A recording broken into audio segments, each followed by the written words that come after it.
కావాలనే మీ కలను నెరవేర్చుకోండి. సంప్రదించండి హెగ్డే ఫెర్టిలిటీ, హైదరాబాద్, తెలంగాణ.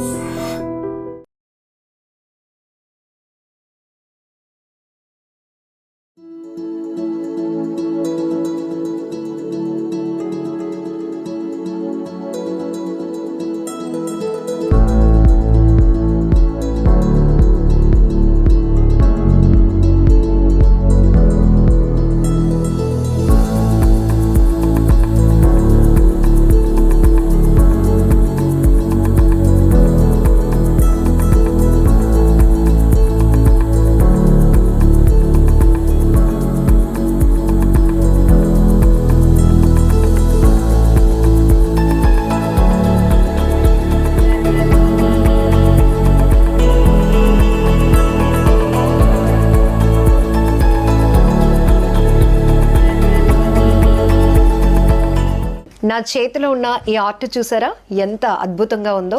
ఎస్, చిన్నప్పటి నుంచి పిల్లలకు చదువుతో పాటు వాళ్ళల్లో ఉన్న టాలెంట్ని గుర్తించి ఎంకరేజ్ చేస్తే ప్రతి కిడ్ వండర్ క్రియేట్ చేస్తాడు అనటంలో ఎలాంటి డౌట్ లేదు. సో నేనైతే ఇప్పుడు మీ అందరికీ తెలుసు, ఏదైనా వాళ్ళు అద్భుతంగా టాలెంట్ చూపిస్తే కనుక మనం సూపర్ కిడ్స్, వండర్ కిడ్స్ అంటూ ఉంటాం. నేనైతే ఇప్పుడు మీకు ఒక సూపర్ బ్రదర్స్ని ఇంట్రడ్యూస్ చేయాలి అనుకుంటున్నాను. అట్ ఏజ్ ఆఫ్ అంటే 10 years అప్పుడే మంచి మంచి పెయింటింగ్స్ వేస్తూ ఎన్నో కాంపిటీషన్స్లో పార్టిసిపేట్ చేసి, అలాగే తెలుగు బుక్ ఆఫ్ రికార్డ్ కావచ్చు, లేకపోతే జాతీయ స్థాయిలో సూపర్ కిడ్ రికార్డ్ని కూడా క్రియేట్ చేసిన సిద్ధార్థ రిషి ఇక్కడ తన పెయింటింగ్లో చాలా బిజీగా ఉన్నాడు. హలో మా, హాయ్. ఎస్, ఇక్కడ ఇంకో బ్రదర్ ఉన్నారు, తను సాయి శ్రేయస్. సో తను ఇప్పుడు ఇంటర్ 2nd year. ఈరోజే రిజల్ట్స్ వచ్చాయి, అందుకే గుడ్ న్యూస్గా స్వీట్ కూడా ఇచ్చేస్తాడు ఆల్రెడీ. సో కంగ్రాచులేషన్స్ మా. ఎంత పర్సంటేజ్? 94. Great, really. సో నేను ఎందుకు చెప్పాలి అనుకుంటున్నానంటే, పిల్లల్లో చాలా చాలా యాక్టివిటీస్ ఉంటాయి. చాలామంది అందరూ ఒకేలా ఉండాలి అని కూడా ఉండదు. బట్ ప్రతి ఒక్కరిలో ఒక టాలెంట్ అనేది ఉంటుంది. మనం ఫోకస్డ్గా తీసి గుర్తిస్తే కనుక ఖచ్చితంగా వాళ్ళు ఒక మార్క్ టాలెంట్తో ముందుకు వెళ్తారు అనటంలో no doubt at all. So ఇక్కడ సిద్ధార్థ రిషి ఉన్నారు మనతో పాటు. తను చిన్నప్పటి నుంచి కూడా ఏవో పెయింటింగ్స్ వేస్తూ ఉంటే ఏదో పిచ్చి గీతల్లే అని వాళ్ళ అమ్మగారు కొట్టే పరేయలేదు. దీనికి ఏదో ఇంట్రెస్ట్ ఉంది, ఆ వైపుగా మనం ఎంకరేజ్ చేస్తే చాలా రికార్డ్స్ క్రియేట్ చేయొచ్చు, చాలా వండర్స్ క్రియేట్ చేయొచ్చు అని ఆమె అప్పుడే గుర్తించారు. సో ఇప్పుడు ఇంటి నిండా చాలా అవార్డ్స్ కనిపిస్తున్నాయి, ఎటు చూసిన పెయింట్స్. నేనైతే వాల్ షీట్స్ అనుకున్నాను కొన్ని పెయింటింగ్స్ చూసి, అంత అత్యద్భుతంగా కనిపిస్తున్నాయి ఆర్ట్ అన్నది. సో ఎందుకు ఇంట్రెస్ట్ వచ్చిందిమా? చిన్నప్పటి నుంచి నాకు బాగా ఒక హాబీ కింద క్రియేట్ అయింది. దానివల్ల చిన్నప్పుడు నేను ఇంటర్నెట్ ఆ టైంలో ఏమి లేదు. సో దానివల్ల మా అమ్మ ఇచ్చిన ఏదైనా ట్రైన్ జర్నీలో, సపోజ్ ఎగ్జాంపుల్ ట్రైన్ జర్నీలో ఆ టైంలో ఒక సీట్, ఒక పెన్సిల్ తీసుకొని అలాగ డ్రా చేసేవాడిని. ఈ ఆబ్జెక్ట్ కనిపించిన ఆ టైంలో నా క్రియేటివిటీ కూడా ఒక విధంగా మంచి క్రియేటివ్గా వచ్చింది. అంటే ఆబ్జెక్ట్ ఉన్న బ్యాక్గ్రౌండ్ ఎలా వేయాలి, ఇప్పుడు బాల్ వేయాలంటే బాల్ మధ్యలో బాల్ వేస్తాం. ఐ మీన్ ఆ బ్యాక్గ్రౌండ్లో ఏదైనా బీచ్ కానీ ఏదైనా సరౌండింగ్స్ ఆ నేచర్ తగ్గట్టుగా వేయడం, అంటే ఆ బాల్ కి ఒక అంబియన్స్ క్రియేట్ చేయాలి ఓన్ గా చేసుకున్నాను. అలాగే ఎన్నో కాంపిటీషన్లో పార్టిసిపేట్ చేశాను. ఇలాగా నాకు చాలా సపోర్ట్ చేశారు ఫ్రెండ్స్ అండ్ ఫ్యామిలీస్ కూడా. సుభద్రాదేవి ఆ మేడం నాకు చాలా సపోర్ట్ చేశారు. అందులో ఏంటంటే ఆ మేడము ఎంతో మందికి పిల్లలందరినీ ఎంకరేజ్మెంట్ ఇచ్చారు. ఈవెన్ నాట్ ఇన్ ఆర్ట్, ఏదైనా డ్యాన్స్ ప్రోగ్రామ్ కానీ అన్ని ఎక్స్ట్రా కరికులర్ యాక్టివిటీస్ కానీ చాలా ఆవిడ ఎలా ఉందంటే ఒక మదర్ టీరిస్తారాగా. సో చాలామందికి ఎంకరేజ్మెంట్ ఇచ్చారు, నాకు కూడా చాలా బాగా సపోర్ట్ చేశారు. దానివల్ల ఎన్నో హైదరాబాద్లో కాంపిటీషన్ పార్టిసిపేట్ చేశాను. ఇలాగ బాలరత్న అవార్డు వచ్చి అందుకున్నాను. ఈవెన్ 10 years లోనే బాలరత్న అవార్డు. బాలశ్రీ కూడా ఒక 1 month తర్వాత అలాగా రీచ్ అయ్యాను. అక్కడికి కూడా ఢిల్లీకి వెళ్ళడం, ఒక 1 week అనుకుంటా అక్కడ ఉండి సరౌండింగ్స్ ఎక్స్పోజర్, ఒక్కొక్క ఆర్టిస్ట్ ఎలాగా ఆ ఎన్విరాన్మెంట్ బాగా నచ్చింది. అంటే 30 ఈ ఆర్ట్ కాంపిటీషన్స్లో మీరు పార్టిసిపేట్ చేయడం వల్ల కూడా మీకు నేషనల్ లెవెల్లో సూపర్ కిడ్ అవార్డు కూడా వచ్చింది కదా, ఏమనిపించింది అప్పుడు? చాలా గర్వంగా ఉంది. సపోర్ట్ వల్ల నాకు బాగా అనిపించింది. చాలా టెక్నిక్స్ ఉంటాయి. లైక్ ఇప్పుడు మేము పట్టుకున్నప్పుడు పెన్సిల్ గ్రిప్ చేస్తున్నప్పుడు వేరు, బట్ ఆ గ్రిప్పింగ్లోనే హీఈస్ అ గుడ్ ఆర్టిస్ట్ అని మేము చెప్పగలుగుతాం. కొంతమంది ఏంటి ఆ టెక్నిక్ యాక్చువల్లీ? కొంతమందికి ఒక్కొక్కరికి ఒక టెక్నిక్, అంటే స్టైల్, ఒక స్టైల్ సిగ్నేచర్. నా స్టైల్ ఏంటంటే ఒక వాటర్ కలర్స్ లోనే డెవలప్ చేసుకున్నాను. ఎలా వేయాలి, ఆ వాటర్ని ఎలా కంట్రోల్ చేయాలి, ఆ కలర్ మిక్సింగ్ ఏంటి, water primary colour, water secondary, అలాగా స్టార్ట్ అయింది ఆ జర్నీ. సో నా పాయింట్ ఆఫ్ వ్యూ ఏంటంటే అంటే నాదేంటంటే ఫస్ట్ నుంచి బిగినర్ కిచ్చింగ్ వేయడం, దానివల్ల ఇంకో స్టెప్ అలా లెవెల్ బై లెవెల్ ఇంక్రీజ్ చేస్తాను. సరే, చిన్నప్పుడు అంటే ఏదో అల్లరి చేయకుండా ఉంటాడు కాబట్టి ఒక పేపరు ఒక పెన్సిల్ ఇచ్చి అమ్మ బొమ్మలు వేయించింది అనుకో, తర్వాత మీరు దానిపైన ఇంట్రెస్ట్ పెడుతున్నప్పుడు ఏంట్రా ఇంక ఈ బొమ్మల్లోనే ఉండిపోతావా నువ్వు, ఇంకొకటి ఏదైనా చేయాలి అని ఆపేస్తే ఈరోజు మీ నుంచి ఇన్ని పెయింటింగ్స్ వచ్చి ఉండేవి కావు, అంతేనా? ఏమనిపించింది? అంటే చిన్నప్పుడు అలాగే ఎన్విరాన్మెంట్లో నాకు అలా ఏమి డిస్టర్బెన్స్ రాలేదు. చాలా మంది ఎంకరేజ్మెంట్ ఇచ్చారు, కానీ ఆ ఎంకరేజ్మెంట్తో పాటు అలాంటి నెగిటివ్ టాక్ వస్తే అప్పుడు మనం పట్టించుకోకూడదు. నా విధంగా నేను అలాగా కంట్రోల్ అయ్యాను. ఎస్, అంటే స్టడీస్లో బాగా రాణిస్తేనే సూపర్ కిడ్ అనో లేకపోతే వండర్ కిడ్ అని పేరెంట్స్ అనుకుంటూ ఉంటారు, బట్ అదర్ యాక్టివిటీస్ చాలా ఉంటాయి, చాలా టాలెంట్ ఉంటుంది పిల్లల్లో. So time waste. ఇప్పుడు మీరు ఇందాక స్టార్టింగ్ ఇంటర్వ్యూలో చెప్పారు, అప్పట్లో ఈ ఎలక్ట్రానిక్ గాడ్జెట్స్ కానీ ఇంటర్నెట్స్ లేవు కాబట్టి నేను నా టాలెంట్ని ప్రూవ్ చేసుకున్నాను, కంప్లీట్గా నా టైంని ఎఫర్ట్ చేశాను. బట్ ఇప్పుడు అవసరం లేనివి అనవసరమైనవి చాలా ఉంటున్నాయి మన చుట్టూ, దాంట్లో పిల్లల చుట్టూ ఇంకా చాలా ఉంటున్నాయి. ఏం చెప్తారు కిడ్స్కి? లైక్ ఒక బ్రదర్గా ఏం చెప్తారు? వాళ్ళకి ఏంటంటే వాళ్ళు ఎక్స్పీరియన్స్ అవ్వని, కానీ వాళ్ళు మరీ ఇన్డెప్త్గా ఇంపాక్ట్ అవ్వకూడదు. వాళ్ళ ఎక్స్పీరియన్స్ అయితేనే అప్పుడు ఇందులో స్ట్రగుల్ అవుతున్నారు వాళ్ళకి అర్థం అవుతుంది. ఒకవేళ నేను ఇంకా ఏదైనా ఒక వీడియోలో ఎడిక్ట్ అయిపోయాను, నేను అందులోంచి బయటకు రావాలంటే వాళ్ళకి ఏదైనా పుస్తకం, అదే బుక్ ఏదైనా చదువుకోవడానికి ఒక ఇంట్రెస్టింగ్ టాపిక్ దాని మీద చెప్తే అప్పుడు వాళ్ళు అండర్స్టాండ్ అవుతారు. ఏదైనా డ్యాన్స్లో కానీ ఒక ఆర్ట్ మీద అలాగా గేమ్స్ అయినా అవ్వచ్చు. ఆ గేమ్స్లో కూడా లిమిట్ ఉండాలి, ఎక్కువగా ఉంటాయి కదా కొన్ని, ఆ లిమిట్ లో ఉంటే లీనమైపోకూడదు. ఏదైనా కొంచెం ఎంటర్టైన్మెంట్ ఆస్పెక్ట్ లో కొంత అవర్స్ మాత్రం మనం దాన్ని తీసుకోవాలి, కానీ అదే ప్రపంచంగా వెళ్ళిపోతే మాత్రం మనల్ని అది కిల్ చేసేస్తూ ఉంటుంది. ఎస్, ఇప్పుడు అన్నీ చెప్పిన ప్రతి మాట చాలా వ్యాలిడ్ కాబట్టి తమ్ముడు తల ఊపుతూనే ఉన్నాడు. ఇప్పుడు స్టడీస్ వరకు వస్తే ఇంటర్ సెకండ్ ఇయర్లో 94% తను చాలా గ్రేట్ అని చెప్పొచ్చు. అయినప్పటికీ కూడా వాళ్ళ అమ్మగారు చెప్పారు కొంచెం బాధలో ఉన్నాడు బాబు అని.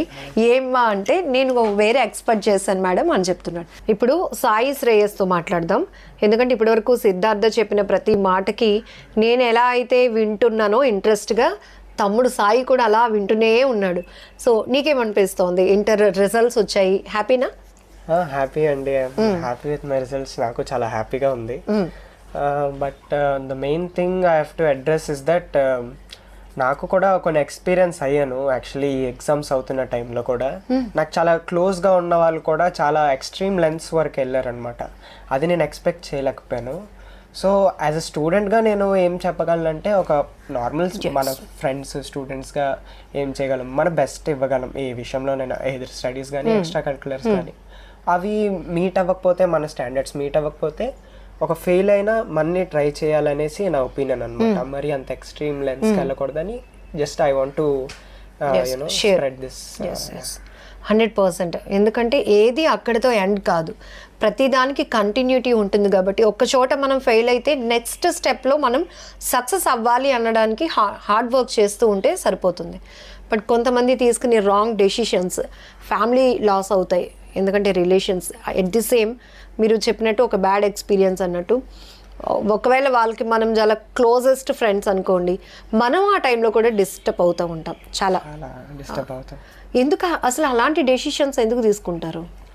అంటే యూజువల్లీ స్టాండర్డ్స్ అని కాదు కానీ పక్కనున్న ఫ్యామిలీ ప్రెషర్స్ కానీ లేకపోతే ఇంటర్నల్గా ఏమైనా ప్రాబ్లమ్స్ ఉండొచ్చు, కానీ మరీ అంత లీనం అయిపోకూడదు ఏ విషయంలోనైనా, కొంచెం డిఫరెన్స్ మెయింటైన్ చేసి, లేకపోతే ఏమైనా మా అన్నయ్యలాగా లేకపోతే ఏదైనా మీకు నచ్చిన విషయం చేయడం బెటర్. లైక్ కొంచెం హాబీ కానీ ఏమైనా బయటికి వెళ్ళడం, కొంచెం ఫ్రెండ్స్తో మాట్లాడడం కానీ, అంటే ఇట్స్ మోర్ లైక్ మిక్సింగ్. కొంచెం బయటికి వెళ్ళి మిక్స్ అవుతే అంత స్ట్రెస్ కొంచెం తగ్గుతుంది అనేసి అనిపిస్తుంది అనమాట నాకు. అది బాగా I'm very happy with my results అన్నారు. సో అంటే పేరెంట్స్ 94% ఎందుకు సాయి, మిగతా పర్సంటేజ్ ఎందుకు తగ్గింది అని అడగలే? లేదు అలా అడగలేదు. అంటే ఆ పేరెంట్స్, మా పేరెంట్స్ కూడా నేను చాలా థ్యాంక్స్ చెప్పుకోవాలి నిజం చెప్పాలంటే. ట్రూ. అదర్ పేరెంట్స్ కొంచెం, అంటే అదర్ పేరెంట్స్ అంటే మోస్ట్ పీపుల్ కాదు, చాలా తక్కువ. ఇప్పుడు రీసెంట్ డేస్ లో పేరెంట్స్ కూడా చాలా సపోర్టివ్ గా ఉన్నారు. పేరెంట్స్ కన్నా ఇంకా చాలా క్లోజ్ ఫ్రెండ్స్ గా ఉన్నారు అనమాట చెప్పాలంటే. బట్ ఇంకా కొంతమంది లైక్ దే స్టిల్ కంపేర్, కానీ వాళ్ళు కంపేర్ చేసినా కూడా మరీ అంత హార్ట్కి తీసేసుకోకుండా కొంచెం టైం పడుతుంది. It will be really hard to adjust. But yeah, మనం కొంచెం స్లోగా, మరి అంటే ఏదైనా సాడ్ అనేది ఉంటుంది, బాధ అనేది ఉంటుంది, కానీ మరి అంత ఎక్స్ట్రీమ్ లెన్స్కి వెళ్ళకూడదు. అది ఆ రియలైజేషన్ సెల్ఫ్ గా కూడా ఉంటుంది, బట్ మనం బరెస్ట్ అవ్వలేము.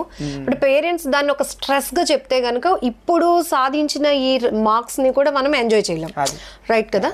సో ఇప్పుడు చాలా వరకు ఇదే జరుగుతోంది. ఎక్కువ శాతం ఈ మధ్య న్యూస్ చూస్తే చాలా వరకు స్టూడెంట్స్ ఎడ్యుకేషన్ని ఒక స్ట్రెస్గా తీసుకుంటున్నారు.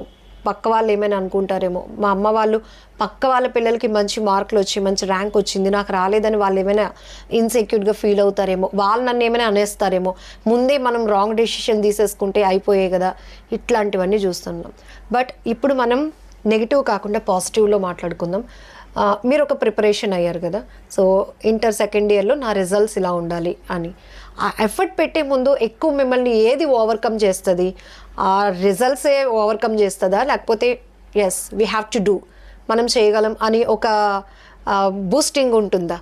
ఇది ఇంపార్టెంట్ చాలా. అవునవును, కరెక్టే. మీరు చెప్పిన పాయింట్ చాలా యాప్ట్గా ఉన్నది. చెప్పాలంటే ఇది 2 sides తీసుకోవచ్చు. అంటే ఓవర్వెల్మ్ అయిపోతాం అనమాట ఫస్ట్ ఈ రిజల్ట్ రావాలి అని. కొంతమంది వాళ్ళకి తెలుసు అంటే మాకు ఇంతే వస్తుంది అలా కూడా ఉంటారు. కొంతమంది నేను ఇంత చేస్తే చాలు అని. మెయిన్గా ఇంపార్టెంట్ థింగ్ ఏంటంటే సెల్ఫ్ సాటిస్ఫాక్షన్ గా ఉండాలి. మనం చెప్పాను కదా, ఎంతవరకు వీలైతే అంతవరకు ఎఫర్ట్ పెట్టడానికి ట్రై చేయాలి. అది మన మెయిన్ ఇంపార్టెంట్ ఆస్పెక్ట్ అనమాట. నేను చేసింది అయితే అది ఎంతవరకు రిజల్ట్ గురించి నేనైతే ఫస్ట్ పట్టించుకోలేదు. ఫస్ట్ రిజల్ట్ అనుకున్నాను ఇంత వస్తే చాలు అని, కానీ అంతవరకు ట్రై చేశా.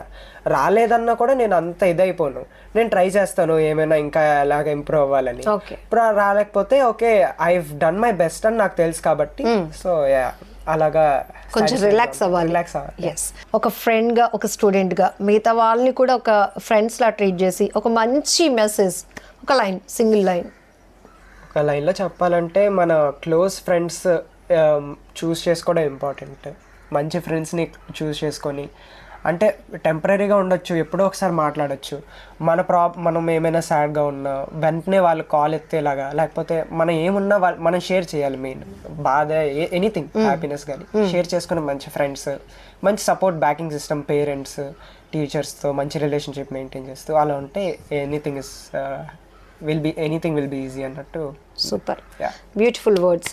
సో చూసారుగా, ఇద్దరు సిద్ధార్థ కానీ సాయి కానీ ఇద్దరిని టచ్ చేస్తే, ఒక్కరు టాలెంట్ పరంగా మనం ఎలాంటి డిసిప్లిన్గా ఉండాలి, ఎలాంటి ఇంట్రెస్ట్తో ముందుకు వెళ్ళాలి, పేరెంట్స్ కూడా ఎలా ఎంకరేజ్ చేయాలి, సొసైటీలో మనకి ఒక మార్క్ రావాలి అంటే మనం ఎలా ప్లాన్ చేసుకోవాలి అనేది అన్నయ్య చెప్పిన మాటలు. ఇప్పుడు ఎడ్యుకేషన్ పరంగా ఒక మంచి ఫ్రెండ్ని మనం ఎలా చూస్ చేసుకుంటాం అంటే, ఫ్రెండ్లో క్వాలిటీస్ని మనం ఎప్పుడు చూస్ చేసుకోము, కానీ వాళ్ళ వల్ల మనం ఏ వేలో వెళ్తున్నాం అనేది కరెక్ట్ చేసుకుంటే ఆ ఫ్రెండ్షిప్ ఎలాంటిది అని కూడా మనకు తెలుస్తుంది. అట్ ది సేమ్ ఊరికే ఫ్రెండ్స్లో హ్యాపీయెస్ట్ మూమెంట్స్నే షేర్ చేసుకోవడం కాదు, ఎవరైనా ఒకవేళ మూడీగా ఉంటే వాళ్ళ పెయిన్ కూడా షేర్ చేసుకొని ఆ విషయాన్ని తెలుసుకుంటే వాళ్ళల్లో ఉన్న ప్రెజర్ని కూడా తీసేయవచ్చు అని చెప్తున్నారు. ఈ మాటలన్నీ ఎందుకంటే ఈ మధ్యకాలంలో మనం చూస్తున్నాం, చదువుని ఒక భవిష్యత్తును తీర్చిదిద్దే మార్గంగా కాకుండా చాలా ఒత్తిడిగా తీసుకుంటున్నారు. పేరెంట్స్ తప్పు కూడా చాలా వరకు ఉంది ఇందులో అనటానికి కూడా ఏమి డౌట్ పడవసరం లేదు.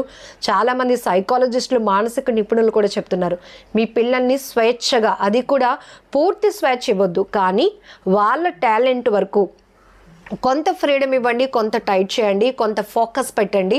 ఆ రకంగా ఒక హెల్దీ ఎన్విరాన్మెంట్లో మీ కిడ్స్ని మీరు బిల్డ్ చేస్తే కనుక ఖచ్చితంగా వాళ్ళు డిపెండర్స్గా కాకుండా చాలా బాగా రాణించగలుగుతారు అని కూడా చెప్తున్నారు.